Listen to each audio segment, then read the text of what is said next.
Hi everyone, how's it going? I'm back here to do an update on the tail.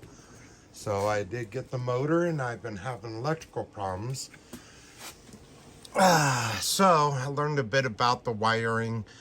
There's a couple wires that was in the wiring harness that was not attached correctly, and then the voltage regulator rectifier. Oop, and there it goes. Don't worry, it ain't no good. So, I tested it out. And let's see here. So, this one here is fine. The bottom one right there. And then these two on the bottom are no good. And I double checked it with that pin. First I did this pin, the top pin. Then after I tested these here, then I did that pin there and tested them again. And this one here is okay. These two here are no good. So I have two of these coming. One of them is coming this weekend, and the other one, I don't know, between then and my death or something. Anyhow, so that's not the only problems that I found with it. So while I'm waiting for that part to come in, I decided to dig in here and take off that and make sure the chain in here was lubed, which it was not. It was for the starter chain. Yeah, it was bone dry. So I went ahead, lubed that up, and I was like, well, while I'm doing that, I'm going to take off the valve cover and check on everything there. And that's when I noticed the timing was so far off. I don't know if it definitely wouldn't have worked right. That's for sure. So basically there's a notch, and on the other side, there's a notch on the timing chain wheel. All right, there's a notch here and a notch there on this little wheel. And they're supposed to be parallel. All right. Well, they're supposed to be parallel when this here is at top dead center. So when I got in there, I got this top dead center, took a look on there, and that, instead of it being parallel, it was pointing up at an angle about, roughly about like that. And I was like, holy crap, that is so far off. If I were to have tried starting it, if the voltage regulator wasn't working right, and if it was working right and I tried to start it, who knows what could have happened. It could have messed stuff up, maybe, possibly, or maybe not even started. I don't know. Probably would have messed up something in the valves. That's what I'm thinking. So I got that done, and I figured, well, okay, so if that was messed up, wiring obviously was messed up, and the timing was messed up, wiring and the voltage regulator, all that was messed up. So I figured, if that's messed up, what about the valves? So the valves take those little tiny square, I guess, sockets, little square ones. Well, I can't remember what they're called. Anyhow, that's besides the point. Anyhow, I ordered a set for adjusting the valves on this. So that's a 3mm and a 10mm. So 3mm bolt head and a 10mm nut. So I could adjust those. And it comes with the feeler gauges. Even though I already have some, I figured, why not? So that's supposed to be in, well, it's supposed to be in today. They're running late, so probably you know, tomorrow. I mean, they're here in town. You know, they just came in late. So I'll get those and I'll adjust the valves, make sure that all of those are working good. Got all the wiring done up, everything's correct. Before I was blowing the fuses. So took everything apart, unplugged everything, and one by one plugged each thing in one by one.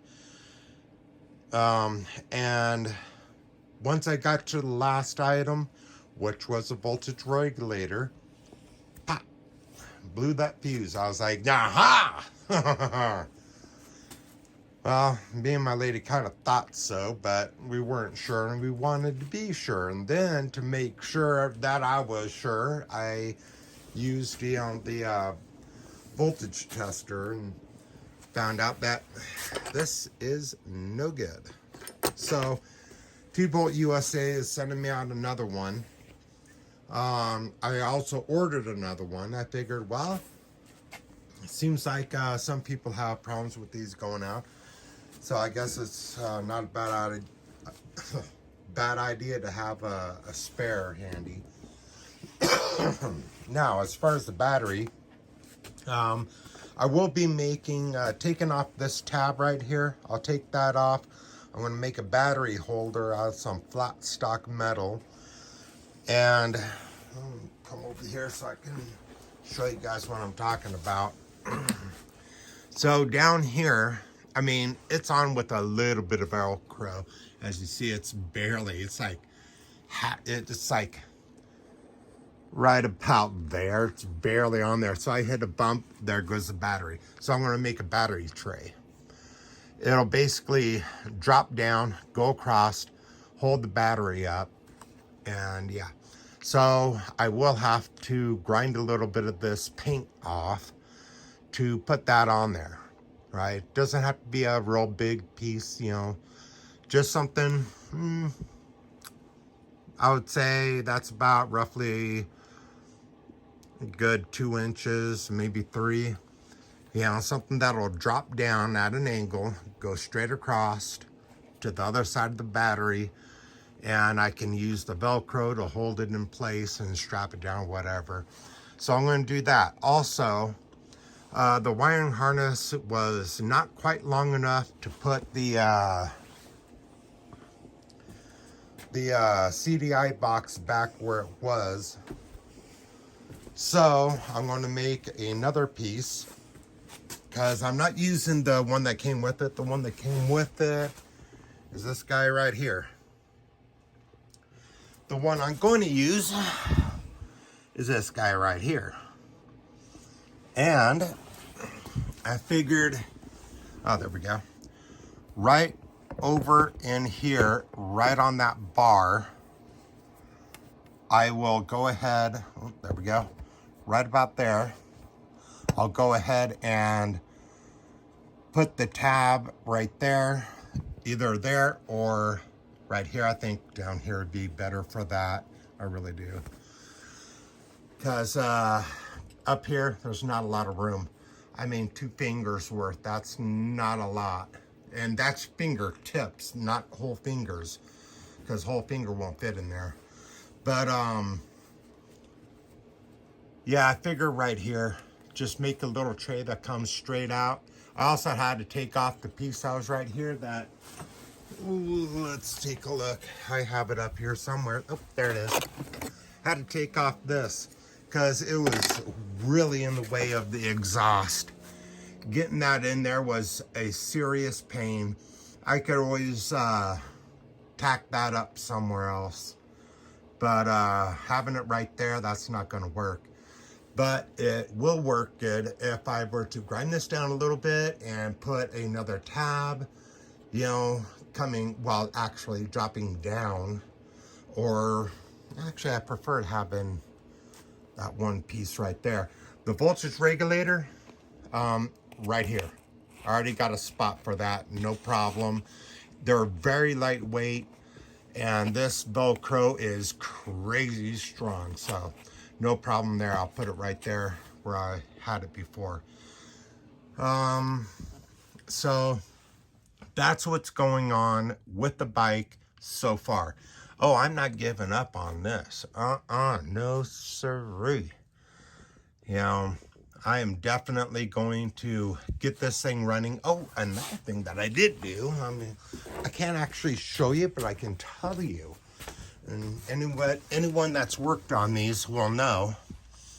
So, the little flange right up in here on the exhaust that's welded onto the exhaust that keeps this, the mounting ring here, from coming off, they weld it on the inside.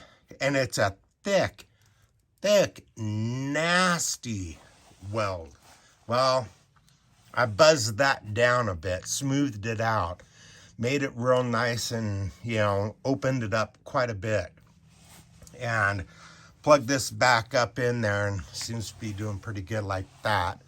I haven't tested it yet, obviously, but so far, so good.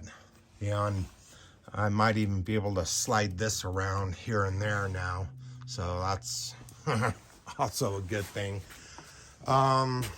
This little, it's basically like a zip tie, but for hot areas, metal. It's a metal zip tie. Well, when I was putting it on, it pushed it, you know, pushed it out. So I have to take that one off. I got a bunch of them up on the wall. So I'll get another one and put that on and tie it down, you know, basically for the heat wrap, you know, that I have on there. So yeah. Let's see what else. Oh, I did get another key for it. I don't think I'll need it because as I was going through everything, using the key, turning everything on, nothing happened until I got to the voltage regulator, turned the key, pop, you know, so that's how I knew that it's that. So anyhow, there we go, guys.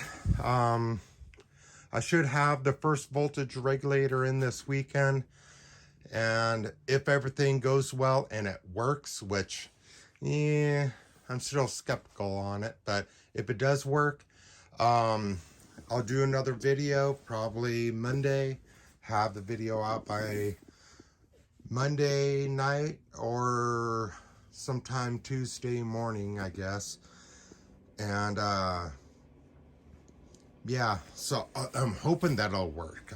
I'm really hoping, because I've had the motor in there for a while and it hasn't worked since I got it. And I noticed that this here's a Piranha Daytona motor, and that bike over there,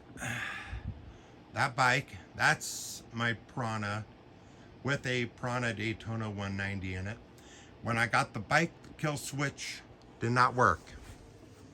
And, well, it still doesn't work. I had to rig it up, you know, because, what's the name of that place? Well, it doesn't matter because those guys are assholes. Oh, excuse my language. They're not nice. They're not good people. So I just, you know. So anyhow, they're called wholesale cycles. If you're going to get a bike, don't go there. Go anywhere else. Well, I'm going to say anywhere else, but definitely not them. Because holy crap, they ripped me off so sick on that. They really did. And when I complained about it, eesh, yeah. So, yeah, they're not very reliable when it comes down to customer service. They're not good at that.